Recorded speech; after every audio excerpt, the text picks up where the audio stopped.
Hello and welcome to episode 111 of Tall Guy Talks Travel with Rick Doherty. Of course, I am your host, Rick Doherty. We have another fun show planned for you today. For the third time in the last 2 months, Marissa from Chicago will be here for another round of Fact or Figment. We have had an absolute blast with this segment where we take commonly held opinions about Walt Disney World and decide whether those opinions are facts or if they are figments.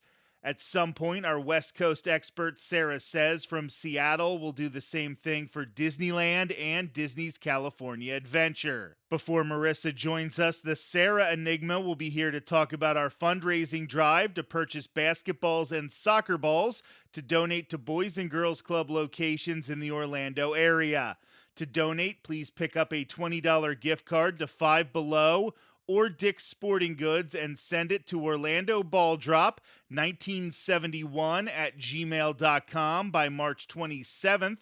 That's Orlando Ball Drop 1971 at gmail.com. Follow along as we continue to work on this project. You can find me on Twitter at Rick_ear, Instagram at Rick Doherty TGTT, and TikTok at Tall Guy Talks Travel.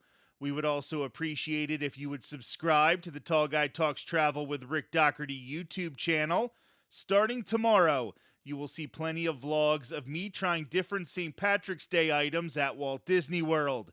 In the coming weeks, I will have 2 separate scavenger hunts at Epcot, an after-hours event at Disney's Hollywood Studios, the 25th anniversary of Disney's Animal Kingdom, and the Run Disney Toy Story 10-miler. Right now, let's welcome the Sarah Enigma. Thanks for being back on the show, Sarah. It's great to be here. I always like being part of the show. So anybody who has heard you on the show in the past might be surprised to find out that you and I have something in common that actually shocked me. We played basketball at an organized level until the exact same age. And I don't think that anybody would have believed that if they would have seen your Instagram, for example. But we both grew up with sports backgrounds, and being in Canada, you did a lot of ice skating and speed skating. And then, of course, like we said, you played basketball. So since we're doing this collection where we're collecting gift cards to Five Below or Dick's Sporting Goods before March 27th, and then after that, we're going to purchase basketballs and soccer balls to donate to Boys and Girls Club locations throughout the Orlando area. Since we are promoting the positives of being involved in sports at a young age, I just want to talk about what impact did sports have on you when you were a kid?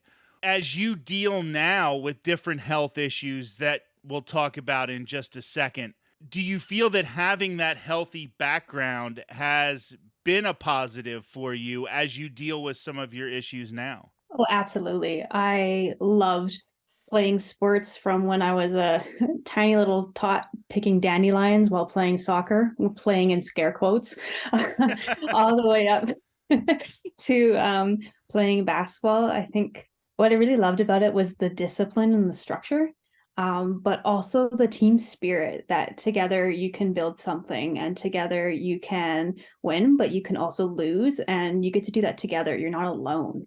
And the sense of community that always brought with me, I think, has definitely led to me seeking community now, even without sport. And I think growing up, having sport, not only is it healthy physically, but you also learn a lot. You learn how to take the losses, you learn how to take the challenges, and you learn how to have fun. And I think that's also really important. So when we were talking about this in the real world, not in the podcast world, the one time, you said that your mother used to get very proud of you for something that a lot of people might not associate as being a positive. But why don't you talk about that for a sec? Yeah. Well, I was very shy growing up, and very quiet. So playing basketball was a really big change for me, something different than volleyball or soccer, because volleyball, really you're on your own side of the net, right? But basketball is very competitive and can be in each other's faces. So what my coaches were working on for me was to be more aggressive. So every time I got a foul, my mom would jump up and be like, yeah, like cheer and be so happy because it showed that I was being more aggressive. It was sometimes embarrassing, but it was funny when all the other parents would also cheer when I got a foul. So yeah, I think it helped me grow out of my shyness and quietness in a good way. Like it wasn't obviously so aggressive, but it was just good to be able to assert yourself. And I think that has also helped me now to stick up for myself and stand up for myself. And I think learning how to do that in sport in a positive way, not in the bad sense of the word aggressive, is really important as well. And earlier this week, I took my first look into all of the gift cards that we have been getting for this fundraiser. And I would like to say a huge thank you because the very first one in the email address has come from your family. And I really, really appreciate that. It means so much that getting something started, your family jumped right on board right away, and that was awesome. We really appreciate it. We really appreciate what you do. It's a very important fundraiser. So before we turn things over to Marissa and another episode of Fact or Figment, I just want to let people know that the Sarah Enigma has a blog, and this is a very important blog. She deals with chronic illness. She battles it each and every day, and she has shared so much valuable information. If you know somebody who deals with chronic illness, if you work with people who deal with chronic illness, her blog is very, very informative. We have brand new episodes of the podcast every Thursday. Sarah has a new blog every Friday. So why don't you tell everybody what they can expect tomorrow from the new blog? Yeah, thank you. Tomorrow I'm talking about the trials of sleeping.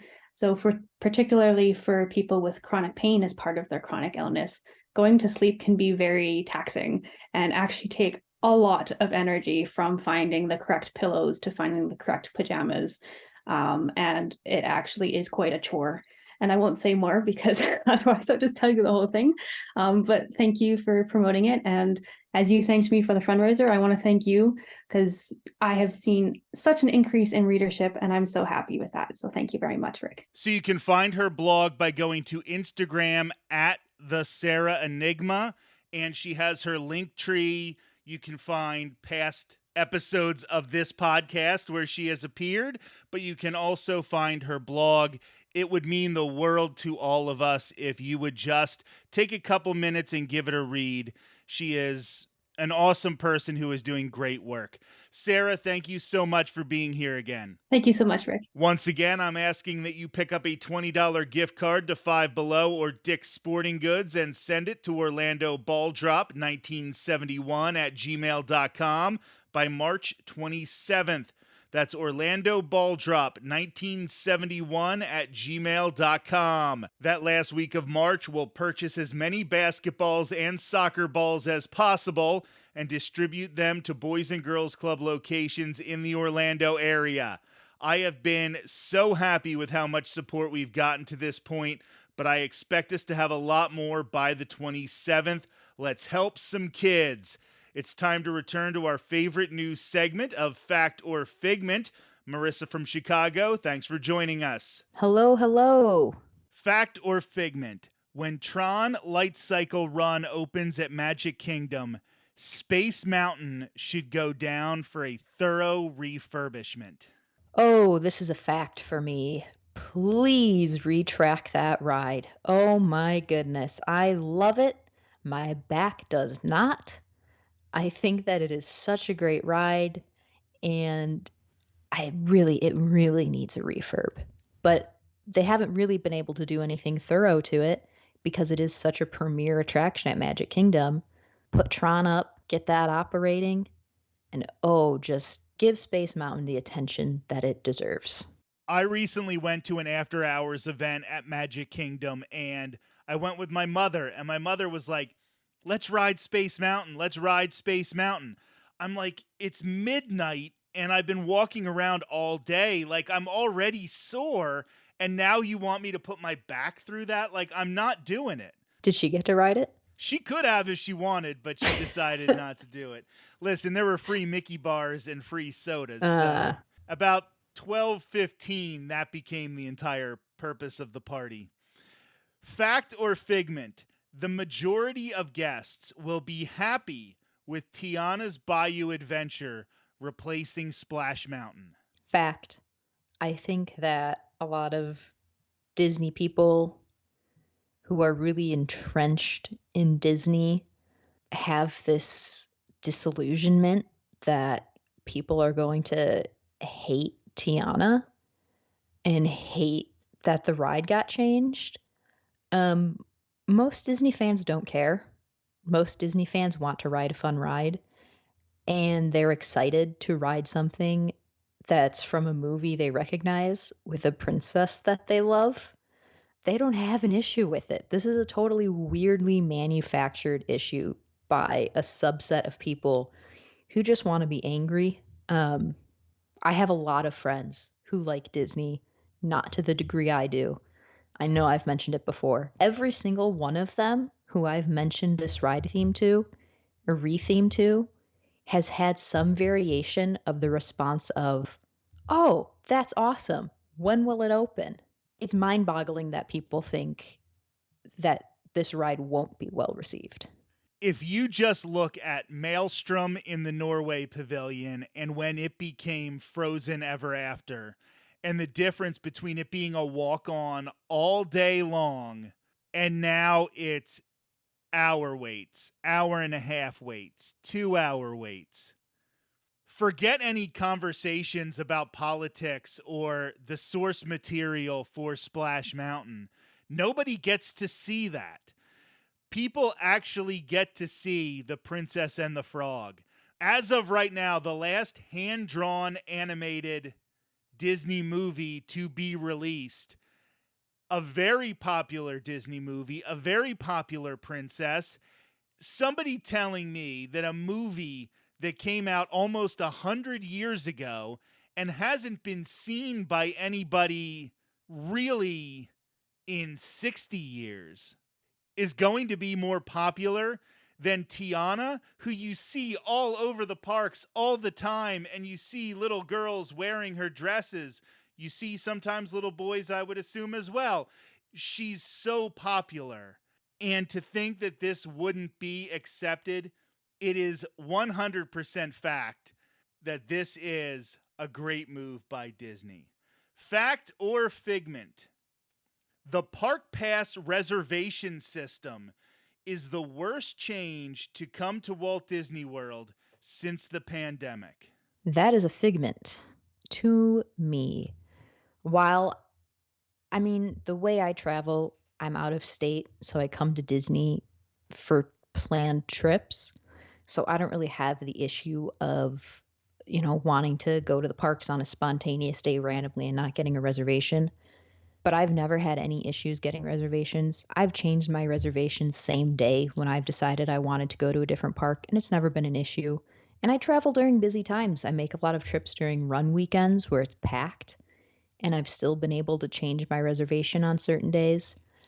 I don't think that it's my favorite move, but I don't think it's the worst move. I think there's a different change that they've made that's the worst move, but I don't want to bring it up just in case it comes up.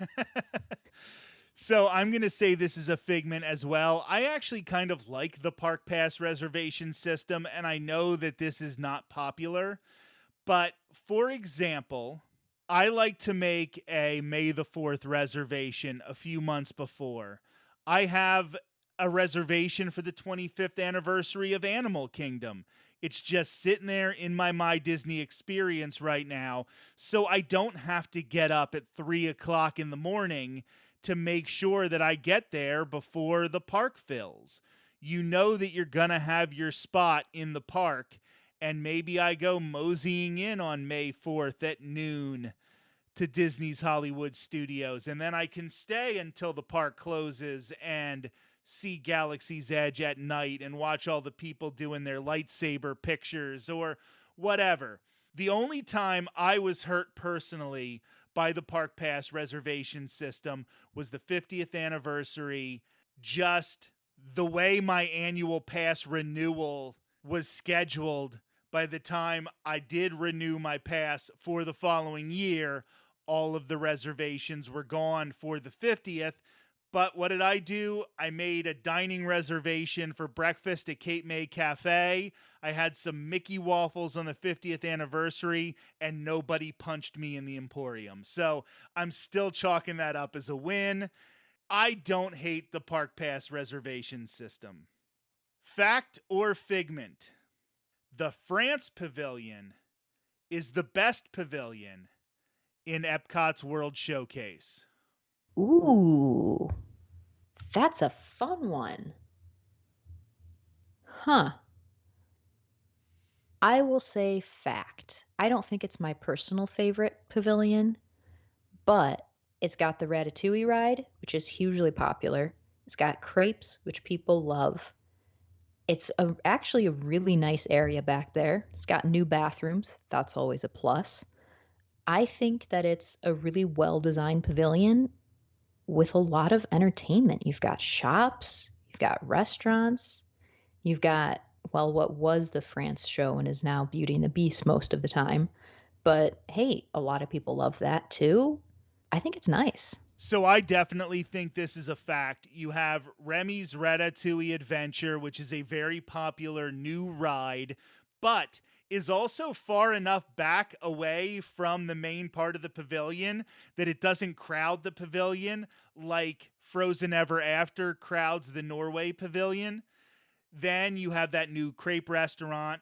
Those new bathrooms are huge because you have the bathrooms at Morocco now and in France, and that kind of spreads people out there and is really, really helpful. Beauty and the Beast sing-along during the day, Impressions de France at night. That is awesome. I love Impressions de France. I hate the Beauty and the Beast sing-along, but whatever, that's okay. Not everything has to be for me. Monsieur Paul, so you have this incredible, fancy, 5-star dining experience. You have Chefs de France, which is a slightly less but still kind of fancy dining experience. You have the ice cream. You have the bakery in the back. This pavilion has everything. I think this is hands down the best pavilion in World Showcase, especially since Disney took over the Morocco Pavilion, and I feel now that pavilion has lost all its identity. It's like they just forgot about it. It's kind of sad. Staying in Epcot, the only proper way to start World Showcase is through Mexico. Figment. I think that most people say Mexico. I say Canada. Why start your day in Mexico when you can start your day with poutine? That's definitely a good way to look at it. I find that those pavilions on that side are so good. I know I just talked down Morocco, and eventually the changes to Morocco are going to have that drop for me. But Canada has the maple popcorn. Canada has a movie that maybe you want to sit and look through it. And then you go to the UK where you have the Rose and Crown, and you have some fun stores, some great meet and greets with Mary Poppins and Alice. And then you're over to France. I find if I start in Canada, I can give that side of the park the attention it deserves. Because frankly, when you look at the Mexico side of World Showcase, Norway is just the Frozen ride at this point. It's not even a fully functioning pavilion anymore. The Italy pavilion, they need to do something with the Italy pavilion. So I can kind of go fast on that side. I want to make sure I get the most out of the Canada Pavilion, the UK Pavilion, the France Pavilion, the Japan Pavilion. Those are the ones where I spend most of my time. So I start Canada as well. I think that is definitely a Figment, but we are definitely in the minority there as well.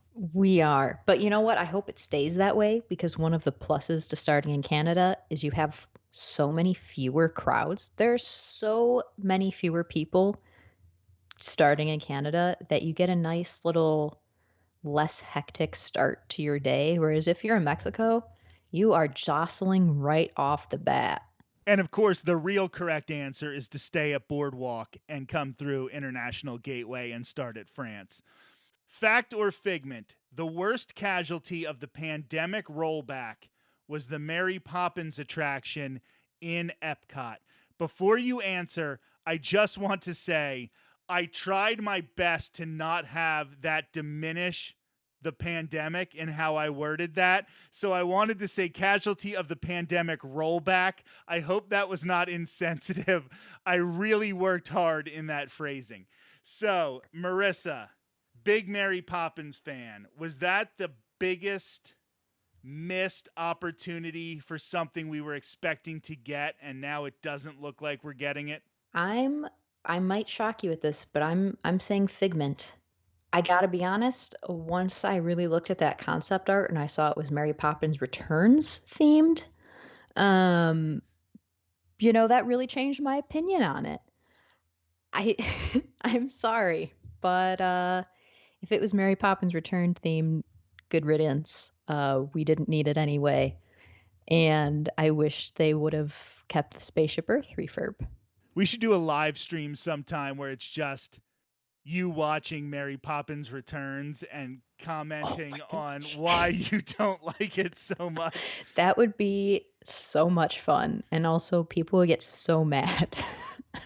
You are very, very opinionated on that one. Fact or Figment? Magic Kingdom is the best Walt Disney World park in the mornings. Figment. I this was a little bit of a snap thought process in my head, so we'll see if it holds up when I start talking about it. But I think that Magic Kingdom in the mornings can be great, but I think that that's a park that people really aggressively rope drop to the point where if you are arriving there even half an hour before it opens, you are standing in massive lines in a massive crowd. And it's almost not worth it. I mean, it is worth it to get to the rides, but in terms of just like a pleasant morning experience, I think that's a miss. I'm going to say, big shock here. Animal Kingdom is the best morning park, not only because it doesn't get the rope drop attention, so you can kind of have a nice leisurely start to your day, but also because the safari in the morning is one of the best experiences in the park. And the safari is really dependent on the time of day, so you really do want to see it in the morning when it's still a little cooler out. So I wouldn't go so far as to say Animal Kingdom isn't a big rope drop park, because it is, but everybody's rope dropping the same ride. So all of the people are drifting back towards Avatar Flight of Passage. So if you're rope dropping Kilimanjaro Safari like a smart person, you're getting right on it. So I feel because Animal Kingdom does get really hot a lot of times of the year, and because Animal Kingdom relies on seeing those animals when they're at their most active, I also feel that Animal Kingdom is the best morning park.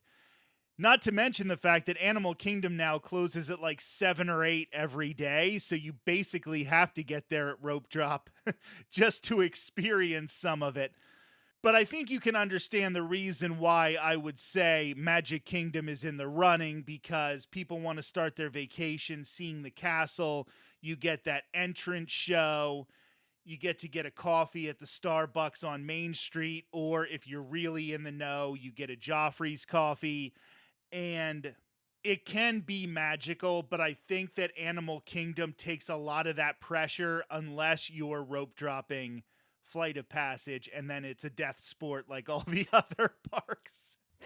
Yeah, I would say Magic Kingdom is probably number 2 in my morning park rankings because it is nice to be there early and to try to get a jump on some of the rides. But it can get very, very hectic very, very quickly, especially if you are trying to rope drop one of the larger rides like Seven Dwarfs. And now I think we're coming to some things we have already addressed, so we're going to be a little bit more of a lightning round here. But Epcot is the best Walt Disney World park at night. Fact or figment? Ooh, Figment. What is the best at night? Surprisingly, Hollywood Studios. Okay. I can see why you would say that because Galaxy's Edge is beautiful at night. Riding Slinky Dog Dash at night is a completely different experience than riding it during the day. And even though the majority of it is inside, I think doing Tower of Terror at night is the best way to experience that ride, especially if you need the entire park day to talk your wimpy friend into riding it. Fact or figment? Pandora, the World of Avatar, is the best land at night. I think that's a fact. I think that it is gorgeous and completely unique. I am going to say it's a figment just because I think it is Galaxy's Edge, but I understand why you say that. Fact or figment? We're going to agree on this one. Satuli Canteen is the best quick service restaurant on property. That's a fact. It is such good food all the time, consistent. I have never had a bad meal there. And its portion sizes are really nice where you can eat it and still get on Flight of Passage afterwards and you don't feel like weighed down walking around in the hot, hot Florida sun. I also agree that is a fact. It is phenomenal. Fact or figment?